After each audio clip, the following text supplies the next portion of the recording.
मुद मंगलमय संत समाज, श्रद्धा मूर्ति देवियों, धर्म प्रेमी बंधुओं तथा प्रिय बच्चों,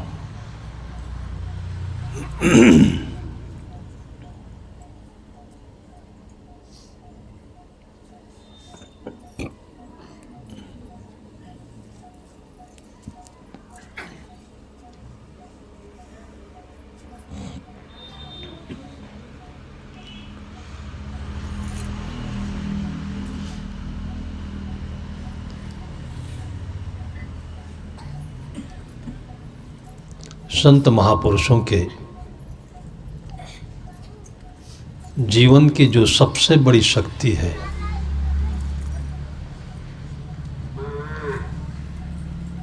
वो अपने आप में रह पाने की है।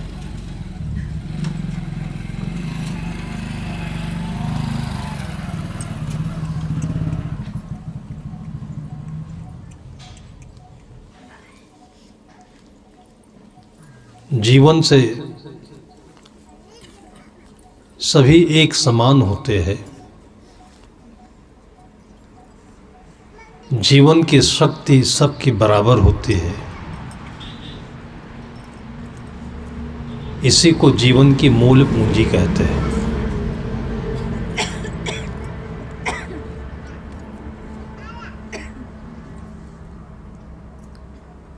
अपने भीतर की पूंजी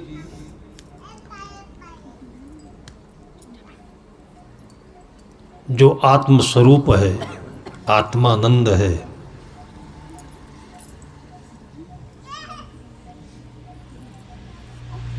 उसी को कभी कभी परमात्मा भी कहते हैं, ईश्वरीय शक्ति भी कहते हैं।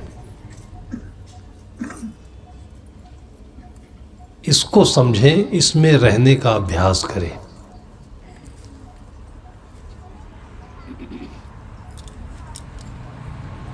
कि जिसको जहाँ जैसी योग्यता मिले,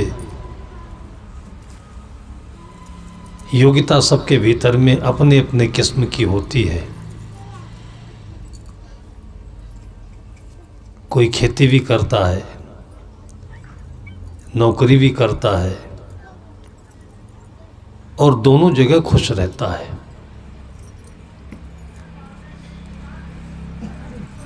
कोई डॉक्टर बन सकता है,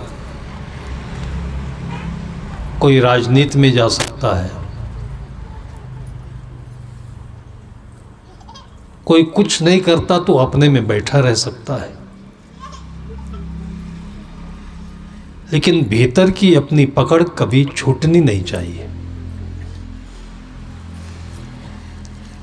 अपने भीतर की पकड़ कभी छूटनी नहीं चाहिए। जहां भी हम जाते हैं, जो कुछ भी देखते हैं, उसी देखे सुने को भीतर से पकड़ते हैं, उसी का हमारा मन बनता है और वो मन आकाश में उड़ जाता है।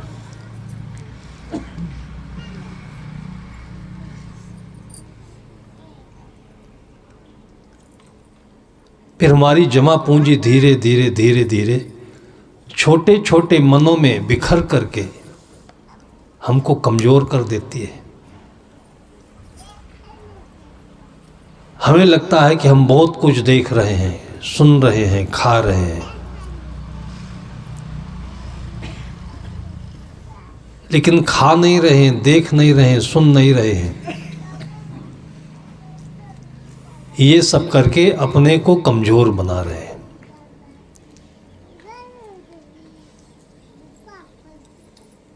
जो मजबूती है, जहां पर हम हैं वही है, और उसके सपोर्ट के लिए, उसके पोषण के लिए हमारे चारों तरफ बाहर का सत्य मौजूद है, जिसे हम प्रकृति कहते हैं, अनाज कहते हैं, माता पिता परिवार कहते हैं। जीवन की ये भी एक बहुत बड़ी विद्या है। लेकिन इसको छोड़ करके स्कूलों में सब कुछ पढ़ाया जाता है। यदि बच्चा गणित में फेल हो जाए तो क्या दिक्कत है? गणित में कोई पास भी हो जाए तो क्या मिल जाएगा? जीवन का गणित ठीक ना हो, जीवन का गणित क्या है? जो स्कूल में गणित पढ़ाया जाता है उसमें धन है, ऋण है, गुणा है, भाग है, यही 4 चीजें तो है।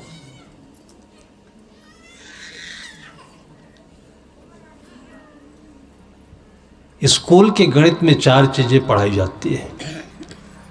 कहां पर हमें जोड़ना चाहिए यह समझना हमारे जीवन का गणित है। केवल बड़े बड़े गणित को जोड़ लेना, आप लोगों ने देखा होगा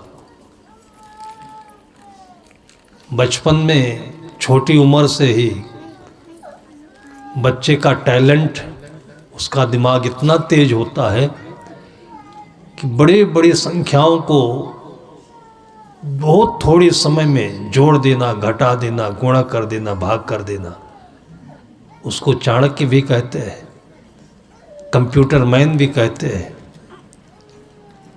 लेकिन ऐसे लोग भी जिंदगी के गुणा भाग को नहीं समझ पाते हैं। तथागत नाम से बिहार का एक लड़का 16 साल की उम्र में बीएससी, एमएससी सब कर लिया। उसको बोर्ड से विशेष अनुमति देनी पड़ी उसके बुद्धि की योग्यता देखकर। जो लोग 20 साल की उम्र की बात करते हैं, वो 16-18 साल में बीटेक भी किया, एमटेक भी किया, मतलब पूरे वर्ल्ड का रिकॉर्ड बनाया उसने पढ़ाई का। इतनी कम उम्र में इतनी बड़ी डिग्री उसको पहली बार मिली है। और मुंबई में प्रोफेसर हुआ आईआईटी कॉलेज में। मुंबई में समुद्र का किनारा है, हवाएं दूसरी हैं, उसमें नमी अधिक होती है। जो कुछ भी कारण रहा हो वो जलवायु सूट नहीं किया। 2-3 साल में बीमार हो गया, बीमार ही रहने लगा। डॉक्टरों ने कहा मुंबई छोड़कर अपने प्रदेश में जाइए आप। ऐसे टैलेंटेड व्यक्ति को लौट करके बिहार में आने के बाद कुछ भी नौकरी नहीं मिली, कुछ भी काम नहीं मिल रहा है, और अभी वो संघर्ष कर रहा है। गांव में बहुत ऐसे लोग हैं, थोड़ी सी खेती है और बढ़िया सुंदर सा उसी में अनाज पैदा करता है, कई किस्म के सब्जियां पैदा कर लेता है, बेचता है, खाता है, आराम से जीता है। केवल स्कूल के गणित से फायदा नहीं है, जीवन की गणित है कि कहां जोड़ना चाहिए वहीं जुड़िए, नहीं जुड़ना चाहिए वहां मत जुड़िए। लेकिन इसको बताए कौन? इसके लिए कोई विश्वविद्यालय नहीं है, कहीं सिलेबस नहीं है, कोई बताता भी नहीं है। कौन कहता है भारतवर्ष में या पूरी दुनिया में कौन सा स्कूल है, कॉलेज है, ट्रेनिंग सेंटर है कि किसी को दारू पीना सिखाता हो कोई?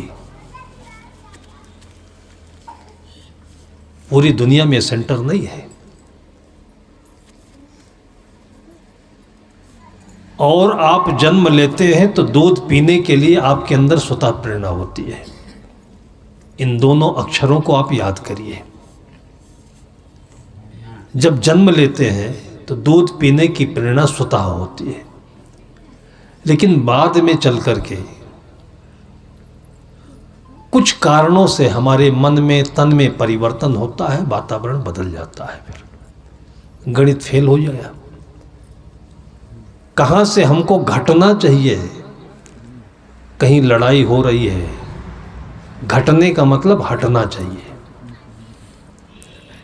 वहां दौड़कर चले जाते हैं। बेमतलब में कुर्सी किसी को मिलेगी, सत्ता किसी को मिलेगी, रैली में हम भागे चले जा रहे हैं, गाड़ियों के ऊपर चढ़ कर के बैठ गए, बसों के ऊपर छत पर चढ़े बैठे हैं, हाई टेंशन का तार आया दिखा नहीं और लटक करके नीचे गिर गए, न माँ रह गई, न बाप रह गए, न जिंदगी रही। कितने रोए उसके पीछे। जहां से घटना चाहिए, हटना चाहिए, वो समझ में नहीं आता है। कहां गुणा करना चाहिए, कहां भाग करना चाहिए, ये जिंदगी में समझ में नहीं आता है।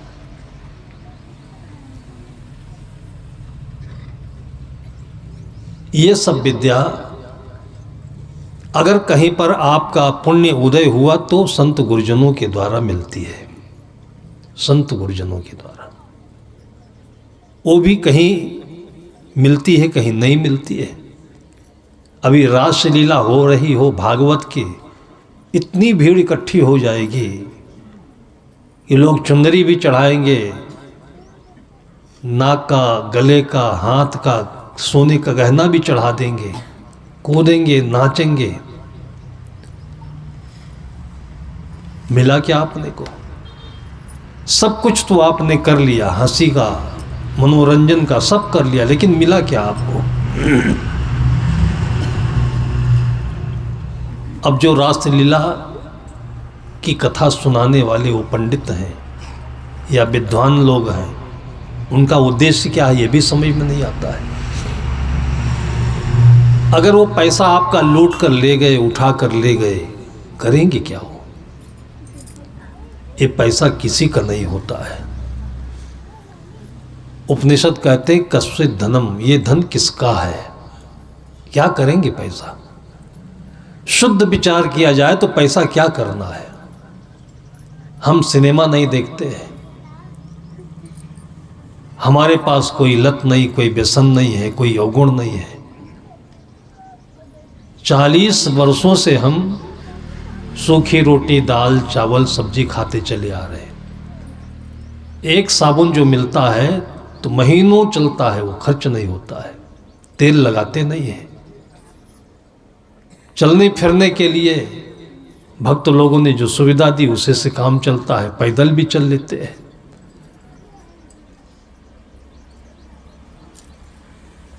तो मैंने देखा कि हमारे जीवन में सुख की कमी नहीं है। जो चाहिए वो सूखी रोटी में मिल जाता है। बहुत चिकनी चुपड़ी खाएंगे, कोलेस्ट्रॉल बढ़ेगा, बीपी बढ़ेगी, उतना उगलना पड़ेगा, निकालना पड़ेगा भीतर से। तो ये चीज केवल हमारी जिंदगी के साथ थोड़ी है, ये चीज तो सबके साथ में है। ऊंची से ऊंची नौकरी जो मिलती है उसमें ऊंचा कुछ भी नहीं है, सेवा है। जैसे बहुत अच्छी नौकरी है आईएएस की, वो कलेक्टर बन गया, कमिश्नर बन गया, सेक्रेटरी बना, प्रमुख सचिव बना, यही सब तो है। और इसमें 2-3 लाख रुपए महीने की सैलरी भी है, लेकिन करना क्या है? उतना ही हिसाब से खर्च करना पड़ेगा। नोटों की गड्डियां हो, नोटों से सोना खरीद लीजिए और कुछ भी खरीद लीजिए, लेकिन बहुत मोटी बुद्धि से विचार कर लीजिए कि सोना खाया जाता है क्या? नोट की गड्डियां रखे रखे करेंगे ही क्या? सैकड़ों एकड़ जमीन भी खरीद लें तो करेंगे क्या? ये विचारणीय है। और हर सुबह और शाम संत गुरुजनों की वेदी पर बैठ करके उनके स्मरण से अपने भीतर में जो सौम्यता आए, शांति आए, सद्बुद्धि आए, ध्यान लगे, तब सोचिए क्या है ये। हमारे सामने कितने पशु पक्षी हैं, आकाश में उड़ रहे हैं, और हमने देखा आश्रम के बगीचे में हर तरह के फल हैं, इसमें अमरूद है मीठा, आम है मीठा, और ये पत्तों के बीच में छिपे रहते हैं। हम लोग सोचते हैं कि पकेगा गिरेगा तब खाएंगे। पत्तों के बीच में छिपे होते हैं, लेकिन पक्षियों को दिखने लगते हैं। जब वो पकने लगता है तो पक्षियों को दिखने लगते हैं। वो आकर के बैठता है और खाता है। 2 टोंट 3 टोंट खाया, उड़ गया। और खाया हुआ फल 2 दिन 4 दिन 10 दिन तक लगा रहता है। मैंने देखा वो पक्षी लौट कर नहीं आता है। उसको लालच नहीं है। उपनिषद कहते हैं खाओ पियो कमाओ भोगो, लालच पूर्वक मत करो। और ये सीख भागवत नहीं दे, रामायण नहीं दे, बीजक नहीं दे, एक छोटे पक्षी से सीखो, लालच नहीं। और लोग कहते हैं कि जिस फल को पक्षी खाया वो फल मीठा अवश्य होगा। इसलिए जो बच्चे हैं उसको छत्तीसगढ़ की भाषा में यहाँ तो पौधे पेड़ ही कम होते हैं, पता नहीं क्यों कम होते हैं। फल नहीं चाहिए छत्तीसगढ़ को क्या? सतगुरु कबीर साहब कभी देख करके मन में महसूस करके बोले होंगे, बोया पेड़ बबूल का आम कहाँ से खाए, कबीर कमाई यापनी निष्फल कभी न जाए। अभी मन को खुशी होती है। इसी पास के घर में कल गए थे, आगे छोटे सी जगह में बगीचा देखा, 5-7 प्रजाति के पौधे लगे हैं, छोटी सी जगह है। खड़े होकर देखने लगा, तब घर वाले बताए कि साहब इतना ही नहीं है, पीछे हाथे में और भी है, आम का है, अमरूद का है, पपीते का है। ये भाग्य है, आपका पुण्य उदय हो रहा है कि इनसे आपको प्यार होता है, इनसे पहचान होती है, और ये आपके लिए ही है। ये पक्षी पहचान लेते हैं हमें क्या खाना चाहिए। चाहे जितना सिगरेट का, बीड़ी का, तंबाकू का एडवर्टाइज हो, आजकल जो गुटखा बिकता है उसमें खुशबू पड़ा होता है। कोई खाया हो तो दूर से खुशबू आती है। वो तो खुशबू आदमी को आती है, लेकिन आपके घर में बैल बंधा हुआ है उसको नहीं आती। लेकिन उसने कभी नहीं कहा होगा कि आप हमको कुट्टी दे रहे हो, पैरा दे रहे हो, अनाज दे रहे हो, थोड़ा सा वो भी दीजिए ना जो आपने मुंह में डाला हुआ है। कोई भी बैल आपसे ये गुटखा, पुड़िया, ये तंबाकू, ये सिगरेट नहीं मांगता है। बैल है, उसको हम कहते ही बैल है। तो बैल है तो अच्छा है, नहीं तो वो भी खाता। आदमी को इनसे इतनी तकलीफ है। अगर बैल भी खाते होते, गाय भी खाती होती, पक्षी भी खाते होते, तब क्या होता? समझने के लिए इशारा काफी होता है। लेकिन ये सब हो क्यों रहा है? एक माहौल के कारण से। सतगुरु कबीर साहब कहते, जहिया जन्म मुक्ता था। जब जन्म हुआ था तब आप मुक्त थे। जितनी जरूरत थी जिससे आप स्वस्थ होते, तंदुरुस्त होते, वही चीज आपको 9 महीने पेट में मिला। बहुत खराब कोई माँ हो तो बच्चा पेट में हो तो गलत गलत खाने लगती है, उसका असर बच्चे पर पड़ता है। लेकिन हमारे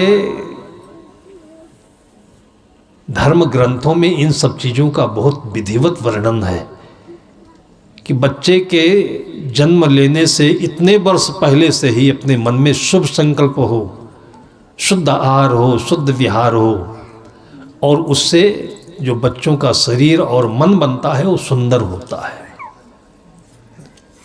तो माँ अच्छा खाती है, बच्चा स्वस्थ होता है, और ये सब ऑटोमेटिकली हो जाता है। और फिर देखिए कि वो बच्चा होनहार भी होता है। और बाद में अगर सोहबत अच्छी नहीं मिली, संगत ठीक नहीं मिली, तो बच्चे की गलती तो नहीं है। और मैं समझता हूँ किसी की गलती नहीं है।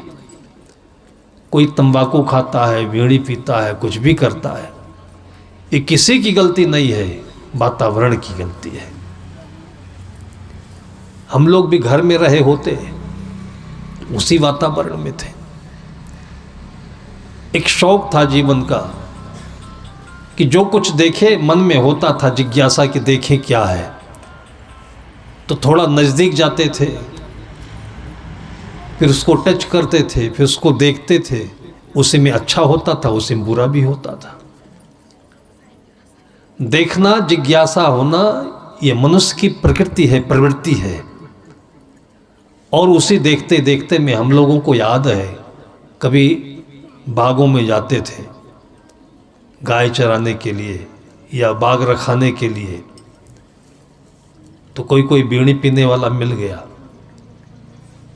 तो मजाक मजाक में कहता है, देखो, वो कहता था कि देखो मैं धुएं का छल्ला बनाता हूँ।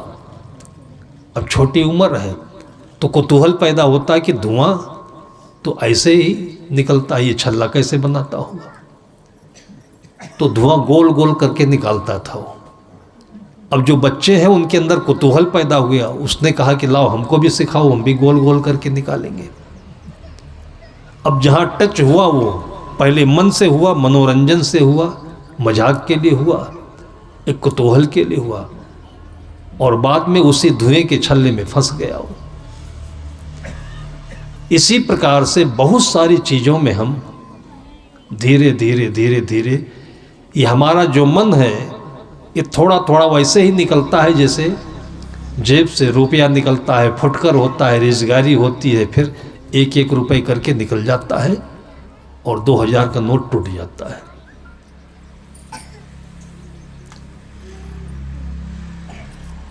पहले के लोगों को मैंने रुपए खर्च करते हुए देखा है। पैसा महंगा होता था तो 1 पैसे, 2 पैसे, 5 पैसे, 1 आना, 2 आना, ये चलता था। तो 10 रुपए तक के नोट को लोग तोड़ाने में 50 बार सोचते थे कि टूट जाएगा तो फिर बचेगा नहीं, खर्च हो जाएगा। 100 रुपए का नोट तो तोड़ाते नहीं थे जल्दी, वो बहुत इमरजेंसी पड़े, ज़रूरत पड़े तब तोड़ाते थे। उसका फ़ायदा ये था कि गलत जगह पर पैसा नहीं खर्च होता था। देखते भी थे तो भी मन मान जाता था कि भाई हमारे पास इतनी औकात नहीं, इतनी क्षमता नहीं है। इसी छत्तीसगढ़ में मैं घूमा हूँ, 40 वर्ष हो गए आते यहाँ, और कथाएं बराबर चल रही हैं। यहाँ रहता नहीं हूँ, रहता भी तो क्या कर सकता था, लेकिन मैंने जो छत्तीसगढ़ और इसकी शुद्धता मैंने देखी है कि गांव में दूर दूर तक कहीं भी शराब और अंडे की दुकान नहीं होती थी। किसी के घर में कोई बीड़ी पीता था तो लोग कहते थे कि उसके घर में अपनी बेटी नहीं देंगे हम। ये परहेज था, ये सद्बुद्धि थी लोगों में। और यही सब करते करते धीरे धीरे ये कोरोना वायरस की तरह से पूरे छत्तीसगढ़ में व्याप्त हो गया। जितनी संपन्नता आई वो व्याप्ति उतनी बढ़ती गई। आज पैसा है सबके पास में, उस पैसे को बचाने के लिए मन में कृपणता नहीं है, मजबूती नहीं है, पकड़ नहीं है। सदगुरु कहते हैं कि बहु बंधन से बांधिया एक बिचारा जीव, की छूटे बल आपना कीर छुड़ावे पियो। हमें भी लगता है भाई हम किसी को जबरदस्ती पकड़ नहीं सकते, कुछ अपनी मर्यादा होती है। हम जल्दी किसी को फोन नहीं करते, कार्यक्रम के लिए तो कभी किसी को फोन नहीं करते कि किसी के पास पैसे की व्यवस्था है कि नहीं है। बार बार हालचाल लेने के लिए फ़ोन करें तो लोग कहेंगे कि साहब को कुछ कम है, कुछ चाहिए, कोई सेवा हो बताइए। हमें क्या कम है? जब हमारे पास कोई आदत नहीं है, कोई खर्चा ही नहीं है, तो कम क्या है?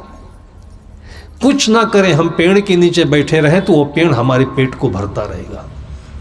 पास में तालाब है, पानी पी लेना है। हवाएं आ ही रही हैं, धूप रोशनी आ ही रही है, तो ये जीवन तो आप सब भी जी सकते हैं।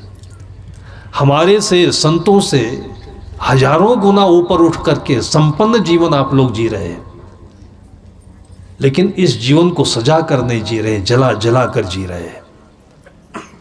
अब हम आपको पकड़ें तो हमारी मर्यादा टूटती है कि साहब तो गला गर्दना दबा रहे हैं, बार बार फोन ही किया करते हैं, और आपको हम नंबर देते हैं।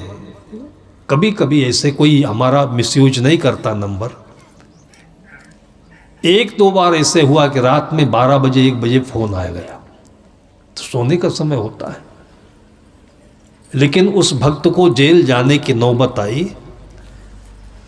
उसने अपने रिश्तेदारों में, परिचितों में कहीं भी किसी को नहीं पाया जब, तब उसने बहुत अपने मन को मड़ोर करके तब हमें फ़ोन किया कि बस अब हम जेल जाने ही वाले हैं। और यही छत्तीसगढ़ की बात है। फिर संजोग से एक अच्छे नेता परिचित में थे, उनको साथी से फ़ोन करवाया, जेल जाने से बच गए हो। लेकिन ये कभी कभी फ़ोन आता है, लेकिन हम फिर भी 24 घंटे फ़ोन कभी ऑफ स्विच करके नहीं रखते हैं कि जब हमने वो जिम्मेदारी ली है, ये तो फ़ोन रखते नहीं। और जिम्मेदारी अपनों की और सबकी रखते हैं। हमारे गुरुदेव जी भजन गाया करते थे कि अपने भक्त को जो नहीं तारे, ऐसा वो साहिब दीवाना नहीं। जिन सदगुरु पहचाना नहीं, उनको त्यों लोग ठिकाना नहीं। सच्चा संत जो अपने हाथ से बना ले, 10 लोगों को खिला दे, बिना मेहनत किए वो साधु खाता ही नहीं है। और खाता भी हो तो एक खुराक भोजन खाने से कुछ कम नहीं पड़ता है, लेकिन उसको देखने से मन को बहुत कुछ मिल जाता है। तो मैंने ये देखा है कि कोई बीमार पड़े तो कोरोना पीरियड में कितनों ने इतना समाचार बताया कि साहब कोरोना पॉजिटिव आ गया है, फिर हम उसके पीछे पड़े। फिर दिन भर में 2 बार 3 बार फ़ोन कर करके अपनी तरफ से उसको हम प्रमोट करते थे, घबराना नहीं, चिंता नहीं करना, क्योंकि पता था कि कोरोना डेंजरस नहीं है। इसका जो दुष्प्रभाव है, साइड इफेक्ट है, डर है, इसमें लोग धोखा खाए। तो इतनी सुविधा होने के बावजूद हम लोगों को बचा नहीं पाते। अपने इस मन से, इस मन को श्रद्धा बना करके, प्रेम बना करके उस चीज को पकड़िए, वहां लिपटिए जिससे आपकी सुरक्षा हो। भाई बड़ा नेता हो जाता है तो क्या पहनता है? बुलेट प्रूफ पहनता भी है, गाड़ी भी बुलेट प्रूफ रखता है, इसलिए कि उसमें एक राइफल की गोली भी भेदती नहीं है। तो संत महापुरुषों ने तो आपको बुलेट प्रूफ कितनी आसानी से दे दिया। कोई बात न समझ में आए तुरंत फ़ोन लगाइए। और हम तो कहते हैं कि फ़ोन का ज़माना आज आया है, पहले ज़माने में फ़ोन नहीं हुआ करते थे। तहे दिल से एक बार याद कर लीजिए अपनी मुसीबत में आप संत को, इष्ट को, जिसको भी आप अपने दिल में विश्वास रखते हो, एक बार याद कर लीजिए। और उसके बाद देखिए कि धीरे धीरे धीरे धीरे मुसीबत आपकी खाली होती है कि नहीं होती है। जितनी बुद्धि दौड़ाओगे आप, जितना दिमाग दौड़ाओगे आप, उतना ही फंसोगे, लूटे जाओगे, कमज़ोर होगे और अंत में उस दुर्दशा में पहुंच जाओगे जहां सारा संसार पहुंचा हुआ है। जहां देखिए वहीं पर वकीलों की दुनिया में चले जाइए, डॉक्टरों की दुनिया में चले जाइए, नेताओं की दुनिया में चले जाइए, कहीं पर भी आपका भला होना नहीं है, ये पक्की बात बता देता हूं। सदगुरु कहते हैं, कर वहिया बल आपनी छाण बिरानी आस। आपका कोई प्रेमी प्रधानमंत्री बन जाए, मुख्यमंत्री बन जाए, राज्यपाल बन जाए, अफसर बन जाए, आपको क्या लेना देना है? कितने किसानों को मैंने ये कहते सुना है कि नेताओं से हमें क्या मतलब है, ये तो उनका अपना खेल है कि कुर्सी पर बैठना है और ज़्यादा से ज़्यादा देश के लिए कुछ करना है। तो देश के लिए करता है, अच्छी बात है, लेकिन हमें क्या करना है, हमें तो केवल वोट भर देना है। आपको जिससे लगता है कि हमारे राष्ट्र की, हमारी अस्मिता की रक्षा होनी है, उसको वोट दे दीजिए, भटकिए नहीं उसके पीछे। किसान से मैंने पूछा कि पार्टी में जाते हो नहीं, उसने कहा साहब हमारी पार्टी तो हमारा खेत है, हम मेहनत नहीं करेंगे तो धान घर में नहीं आएगा, चना नहीं आएगा, अनाज नहीं आएगा, हम मेहनत नहीं करेंगे तो हमारे बच्चे बिगड़ जाएंगे, हमारी तो ये खेती है, ये नेतागिरी है। और हम अपने बारे में नहीं सोचेंगे तो कोई आपके बारे में नहीं सोचेगा। खाना पीना अच्छा रखिए तो बीमारी लगभग नहीं आएगी। और ये सारी बातें संत महापुरुषों के ग्रंथों में लिखी भरी पड़ी हैं, खूब विधिवत समझाते हैं, और हम तो बार बार समझाते हैं। आज के 20-22 साल पहले से मैंने 5-7 वर्ष बीमारियों पर अनुसंधान करके, लोगों की बीमारियों को देख करके, बड़ी बड़ी बीमारियों को छोटी छोटी चीज़ों से ठीक करके, और तब मैंने एक मोटी किताब लिखी थी, आध्यात्मिक चिकित्सा विज्ञान, एकदम सरल भाषा में है। लेकिन इसको पढ़ने के लिए थोड़ा सा मन को एकाग्र करना पड़े, विश्वास रखनी पड़े। मैं देखता हूँ लोग उसका भी उपयोग नहीं कर पाते। हर रोज मैं, आप वृंदावन जाइए, बद्रीनाथ जाइए, केदारनाथ जाइए, यज्ञ करिए, हवन करिए, उन सब के साथ में मैं बताता हूं कि आप 10 गिलास पानी जरूर पीजिए। और मैं जब इसको खोजता हूं तो मुझे लगता है कि हमारी परंपरा में फल खाने के लिए, भाई शंकर भगवान के पूजा के लिए साल भर में एक दिन आता है शिवरात्रि का। तो बचपन में हम लोगों ने देखा है शिवरात्रि के समय जल चढ़ाया जाता है। वैसे जो उनके भक्त हैं रोज जल चढ़ाते हैं, लेकिन उस दिन विशेष करके बेल पत्री चढ़ाई जाती है, बेर के फल चढ़ाए जाते हैं, गन्ना चढ़ाया जाता है। गन्ना का एक त्योहार ही होता है। आपके छत्तीसगढ़ में गन्ना नहीं होता है, उत्तर प्रदेश में एक एकादशी होती है, ज्येष्ठ एकादशी होती है। यही अक्टूबर नवंबर के महीने में दिवाली के आसपास वो पर्व पड़ता है। उसी दिन से गन्ना को खाया जाता है। तो बाज़ारों में उस दिन गन्ना बहुतायत में दिखने लगता है, तो जो श्रद्धावान होते हैं वो गन्ना लेकर जरूर खाते हैं। ये गन्ना खाइए, लीवर की बीमारी आपकी पूरे साल भर की चली जाएगी। यहाँ एक ही गन्ना नहीं देखता हूँ, सबके घरों में जगह है। आजकल अमरूद पका पका आता है, रोजाना 2-4 अमरूद खाइए, आपको शरीर की 75% बीमारियां निकल जाएंगी। क्योंकि अमरूद जो होता है पेट को साफ करता है। इसके बीज है, निगल जाइए, और जो पका पका अमरूद होता है चबाकर खा जाइए। पुरानी से पुरानी कोई 72 से 72 खांसी हो, और अमरूद को आग में सेंक करके आप 2-4 दिन, 10 दिन, 15 दिन खाइए, खांसी चली जाएगी। और इसलिए इन सब चीज़ों को धार्मिकता से जोड़ा गया। बेलपत्री को जोड़ा गया कि सिर में दर्द हो, एलर्जी हो, गर्मी हो, और कितनी बीमारियां अनेक नामों से जानी जाती है। बेल की पत्ती, अमरूद की पत्ती, जामुन की पत्ती पीस करके इसका रस बनाइए और सुबह इसको 1 कप पी लीजिए खाली पेट में। 1-2 घंटे इस रस को अपने शरीर में भींगने दीजिए, और देखिए खून भी बढ़ जाएगा, लीवर साफ हो जाएगा, और आनंदकंद हो जाएंगे। ईश्वर ने, प्रभु ने, परमात्मा ने आपके जिंदगी को सजाने के लिए, संवर्धन के लिए, स्वस्थ रखने के लिए सब कुछ तो दिया है। इसको हमें बोध नहीं है, ज्ञान नहीं है। और कोई ज्ञान कराता भी है तो अज्ञान और अभिमान में है। हम कहते हैं कि हम पैसे वाले हैं, हम कोई बकरी थोड़े हैं कि पत्ती खाएंगे, हम तो कॉफ़ी पिएंगे, हम तो कोल्ड ड्रिंक पिएंगे, और उसके बाद फिर जो शाहरुख खान करते हैं, जो आमिर खान करते हैं वो करेंगे। तो जो वो भोग रहे हैं वो कौन भोगेगा फिर? इतनी बड़ी बड़ी खतरनाक बीमारियां बड़े बड़े लोगों को आती हैं, यही करने से ही आई है। सदगुरु कहते हैं कि बाढ़ी गर्भ गुमानते ताते पर गए दूर।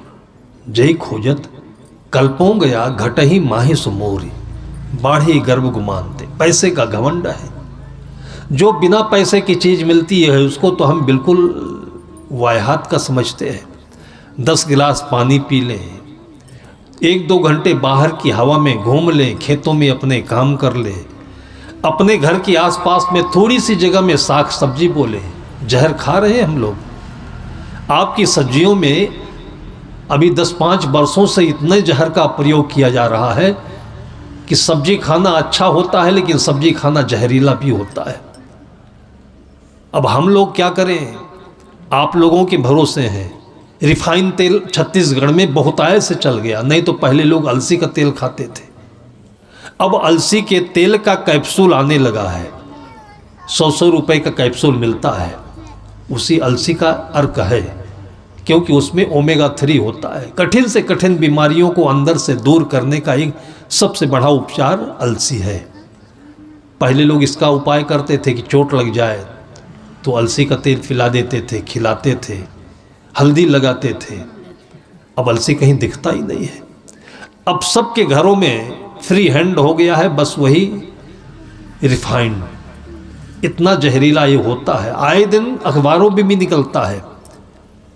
और ट्यूमर बनना, गांठे बनना, आंतों में तेजाब ज़्यादा होना और मोटापा बढ़ना, ये सब कारण यही रिफाइंड तेल का है। या तो घी से खाइए, आपके खेतों में सरसों बोइए, देखने में कितना खूबसूरत लगता है सरसों। जिस खेत में चना बोया हो, गेहूं बोया हो, बीच बीच में ये सरसों के दाने पड़े हों, नीचे उसका बैकग्राउंड हरा हरा दिखता है, ऊपर पीला पीला फूल। फोटो लेकर के देखिए आप, कितना खूबसूरत दिखता है। वो खूबसूरत है इसलिए कि आपको खूबसूरत बनाने के लिए पैदा हुआ है वो, उस पर नजर नहीं पड़ती है। तो इस संसार में सुखी होने का उपाय दूसरा कुछ है ही नहीं है। इस घमंड को दूर करें कि पैसा हमने कमाया है। पैसा कमाने के लिए मेहनत नहीं किया जाता है, हमें तो पैसा नहीं कमाना है। रात दिन हम पढ़ते हैं, मोटी मोटी किताबें पढ़ते हैं, लिखते भी हैं, हमें तो पैसा नहीं कमाना है। यहाँ से हम मधुबन चले गए, छोटे छोटे बच्चों को लेकर गए, अभी 5 किलोमीटर जाना 5 किलोमीटर आना। हमने बच्चों से कहा नहीं, वो अपने आप सुबह उठे, जागे। 5 साल बाद आया हूँ, लेकिन ये बच्चों के भीतर में भगवान बैठा हुआ है, जो को भगवान से दोस्ती होती है। और एकदम सुबह उठते ही बिना कहे तैयार हो गए और फटाफट दौड़ते हमारे साथ चले गए। इससे लाभ होता है, आप भी इसका अनुसरण करें, आपको भी लाभ होगा। तो जितनी दवाइयाँ आज ये ड्रग माफिया लोग बेच बेच कर पैसा कमा रहे हैं, तो उनको कमाने के लिए कोई दूसरा धंधा ढूंढना पड़े। छोटी छोटी बातों के लिए पेन किलर खा लेते हैं आप लोग, जिसको दर्दनाशक कहते हैं। पेन किलर में सबसे अच्छा पेन किलर पैरासीटामोल है। हम डॉक्टर नहीं हैं, लेकिन जो हम बता रहे हैं आपको दुनिया का कोई डॉक्टर नहीं बताएगा, ये समझ लीजिए आप, क्योंकि उसको पैसा कमाना है। आप 200 रुपए से लेकर के 1000 रुपए 2000 रुपए तक फीस देंगे आप, लेकिन डॉक्टर नहीं बताएगा आपको। अंग्रेजी दवाओं में सबसे अच्छे पेन किलर में पैरासीटामोल, जो बुखार के लिए भी काम में आता है, सारे दर्दों के लिए भी काम में आता है। और इससे भी बचना चाहते हैं तो आप अदरक का काढ़ा पीजिए, शरीर में दर्द नहीं होगा। सुबह सुबह जैसे आप चाय बनाते हैं, चाय भूख मार देती है, तो चाय की जगह पर आप 1 गिलास पानी में गुड़ डालिए, अदरक कूट करके डाल दीजिए और नींबू डाल दीजिए। रोज सवेरे आप ग्रीन टी के रूप में या ईश्वर के प्रभु के प्रसाद के रूप में 1 गिलास से खाली पेट पीजिए। 1-2 घंटे खाली रहिए। उसके बाद फिर अंकुरित चना है, मूंग है, उसी में आप टमाटर डाल दीजिए, खीरा डाल दीजिए, मूली डाल दीजिए। देखने में कितना खूबसूरत लगता है। ये आप नहीं खा रहे हो, ये भगवान को परोस रहे हो। और यही पूजा है, यही आराधना है। तो संत महापुरुषों ने जो भगवान के मंदिर के भगवान में जाकर के पूजा चढ़ाने की पद्धति बताई, तो पत्र ले जाते हो, पुष्प ले जाते हो और फल रखते हो। तो ये सारी चीज़ें आपके बचपन में बच्चों के भीतर जो बैठा हुआ परमात्मा है उसके लिए भी है। ये आपको याद रहे इसलिए धार्मिकता से जोड़ दिया गया। आपको याद रहे भगवान श्री कृष्ण माखन चोर कहलाते हैं, लेकिन आज छत्तीसगढ़ में किसी बच्चे को मैं मक्खन खाते नहीं देख रहा है। कृष्ण भगवान को आप पूछते हो, मानते हो उनको, मक्खन क्यों छोड़ रहे हो? लोगों को याद रहे, खाओ अपनी मेहनत से, लेकिन कदाचित चुरा करके भी खाओ तो भी आपको पाप नहीं लगेगा, पुण्य ही लगेगा। इतनी छूट कौन देगा आपको कि भगवान चुरा चुरा करके मक्खन खाते थे, हम खा ले तो क्या पाप है ये, लेकिन मक्खन नहीं खा रहे हो।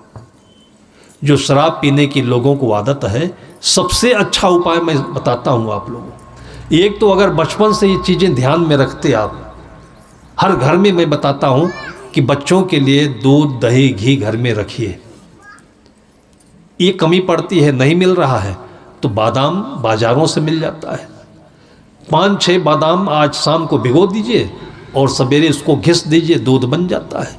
शहद मिला दीजिए, मिश्री मिला दीजिए, बच्चे को चटा दीजिए और देखिए आपका बच्चा डॉक्टर भी बनेगा तो दिमाग गड़बड़ नहीं होगा। फिर उसके अंदर में अगर मजबूती होगी, ताकत होगी, खून अच्छा होगा तो कभी भी बीड़ी सिगरेट तंबाकू और शराब की तरफ नहीं जाएगा। आज शराब की लत कमजोरी की वजह से छत्तीसगढ़ में हावी होती जा रही है और ये मैं 20 वर्षों से बताते आ रहा हूं, लेकिन अब पैसे का लोगों के पास घमंड है, इसलिए हमारी बातें बिना फीस की हैं और इसलिए लोगों को बिल्कुल फितूर की लगती होंगी और फ्री की लगती है, कोई धारण नहीं करना चाहता है। बड़े बड़े डॉक्टरों को मैंने बताया कि भाई डॉक्टर साहब आप इतनी फीस इतनी बढ़ाती चले जा रहे हो, गरीबों का भी ख्याल रखते हो कि नहीं करते?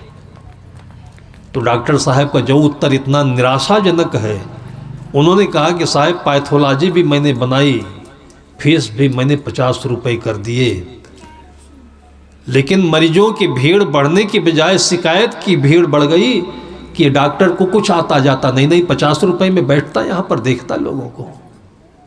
तब डॉक्टरों ने फीस बढ़ानी शुरू की और उसके बाद जब 1500 कर दिया तो मरीजों की भीड़ बढ़ गई, शिकायत खत्म हो गई। साहब कहते बाढ़ी गर्भ गुमानते ताते पर गए दूर। आम पब्लिक का यह हाल है। तो जो सच्चे जीवन के कल्याण इच्छुक हैं, जिज्ञासु हैं, अपना भला करिए तो संसार का भला होगा, देश का भला होगा। आपकी आने वाली जो पीढ़ी है वो कितनी खुश नसीब होगी कि हमारे माता पिता दादा दादी तो ये खाते थे, हम यही खाएंगे। अभी गांव कंडेल में मैं था तो शाम को पूजा आरती हुई तो घर वालों ने बादाम चढ़ाया, पैकेट किशमिश का चढ़ाया, फल चढ़ाया, आरती हो गई। प्रसाद बांटने के लिए मैंने कहा तो सबको फल केला और अमरूद दिया गया।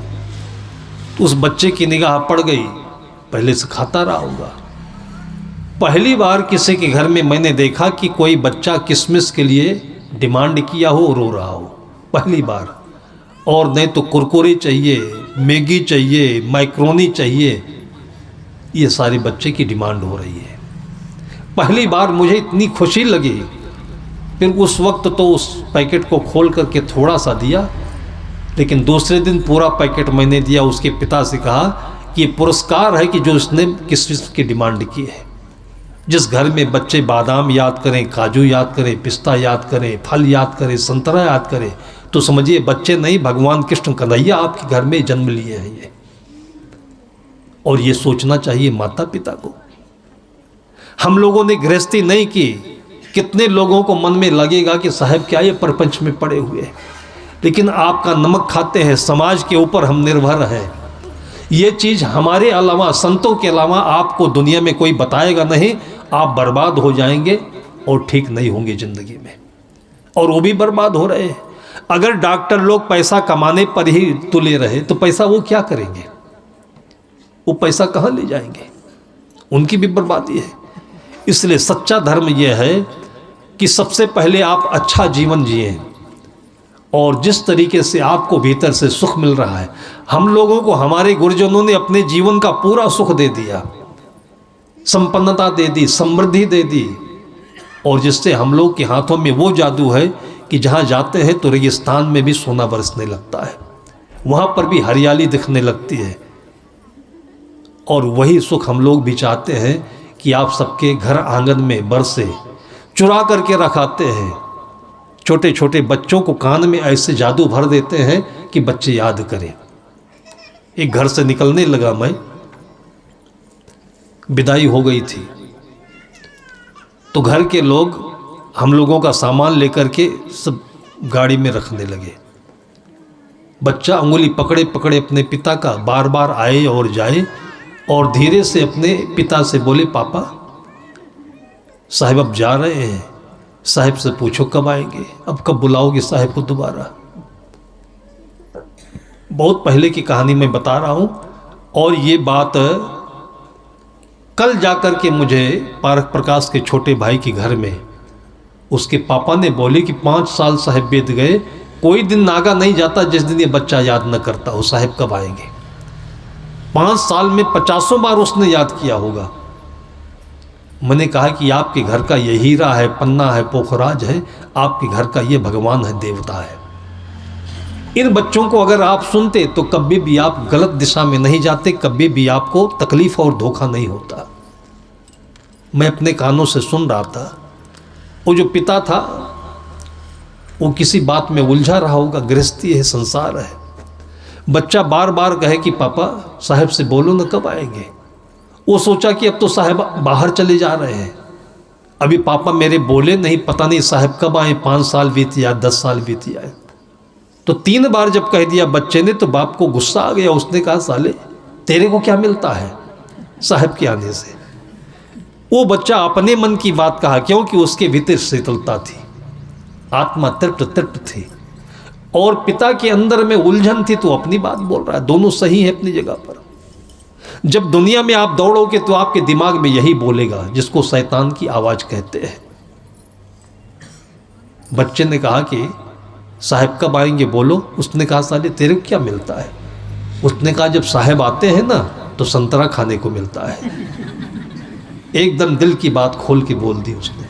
और ये संतरा केवल संतरा नहीं है, इस संतरे के भीतर में पूरे जीवन का जो डायरेक्शन भरा हुआ है, संस्कार भरा हुआ है। संतरा तो दुकान से भी खरीद कर कोई खा सकता है, ये मामूली घटना नहीं है। इसलिए मैं बार बार आग्रह करता हूँ, निवेदन भी करता हूँ कि बच्चों की आवाज़ को आगे रखिए और आप पीछे रहिए। आपके दिमाग में दुनिया का जंजाल बस चुका है, इसलिए हमारी बातें आप नहीं समझोगे। बच्चे बहुत समझते हैं, लेकिन विवश हैं, लाचार हैं कि बच्चों की बातें घर में सुनी नहीं जाती। सद्गुरु संतों के वचन को प्रातः होते ही सबसे पहले अपने अंदर में मंत्र रूप में समझिए, प्रार्थना रूप में याद करिए, और तब फिर उसके बाद अपनी दिनचर्या शुरू करिए। स्नान करने के बाद शरीर फ्रेश हो जाता है, स्वस्थ हो जाता है, लेकिन मन फिर वैसे रह जाता है। जल से शरीर की शुद्धि हो जाती है, और स्नान करने के बाद थोड़ी देर बैठ करके एक फूल रख लीजिए, अगरबत्ती जला दीजिए, और संत गुरुजनों का ध्यान कर लीजिए, तो फिर मन भी शुद्ध हो जाएगा और तन मन दोनों शुद्ध हो जाएगा। तीसरी बार जब रात में आप सोने जाते हो तो सुबह से लेकर शाम तक कितना अप डाउन हुआ होता है, फायदा हुआ खुश हुए, नुकसान हुआ खिंच गए, कितनी चोटें आई होगी, कितना घाव लगा होगा अंदर से, और वही घाव लेकर सो जाते हो तो रात में बेड़ा गर्क होता है, खराब खराब सपने देखते हो, ठीक से नींद नहीं आती है। इससे अच्छा है कि शाम को सोने से पहले एक बार अपने अंदर का सब कुछ निकाल दो, और निकलेगा कब, जब संत गुरुजनों को याद करोगे। इसलिए अपने बिस्तर पर बैठ करके एक बार थोड़ा अपने तहे दिल से, आत्मा से संतों को याद कर लीजिए, प्रार्थना बोल लीजिए, मंत्र का उच्चारण कर लीजिए, और यही करते करते कब आपको नींद आ जाएगी पता नहीं चलेगा। और इसके बाद नींद भी अच्छी होगी और सपना भी आएगा, तो वो सपना आएगा जिससे आपके दिन में तरक्की होगी। भूले बिसरे जो कुछ कहीं नुकसान हुआ है, कुछ नहीं मिल रहा है, कोई सूत्र खोया हुआ है, यहाँ तक कि मैंने देखा है कि बच्चे जो मैथमेटिक्स का सवाल लगाते लगाते थक गए और नहीं हल कर पाते, वो सपने में हल हो जाता है। इसलिए सपना भी बड़े काम की चीज़ है। अच्छा सपना देखिए और उससे पहले अच्छी नीयत लेकर के अच्छे उद्देश्य से आप सोने के बिस्तर पर जाइए। ये बिस्तर सोने का हो जाएगा और पूरी ज़िंदगी आपकी समृद्धशाली बन जाएगी। सबके घर आंगन में सुबह से शाम तक की दिनचर्या, खाना पीना, उठना बैठना सब सुंदर ढंग से हो तो देखिए जो आप कभी नहीं सोचे होंगे उससे भी सुंदरतम स्थिति में पहुंचेंगे। यही आपके जीवन का सत्य है, शिव है और सुंदर है। यही सबके हृदय में, आत्मा में भगवान परमात्मा बन करके फूले फले विकसित हो। इन्हीं शुभकामनाओं के साथ में मैं अपनी वाणी को विराम देता हूँ।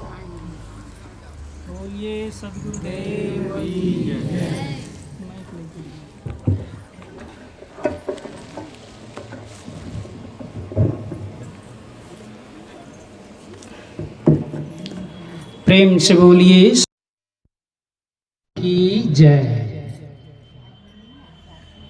अभी हम पूज्य साहेब जी के सुंदर विचारों से लाभ ले रहे थे।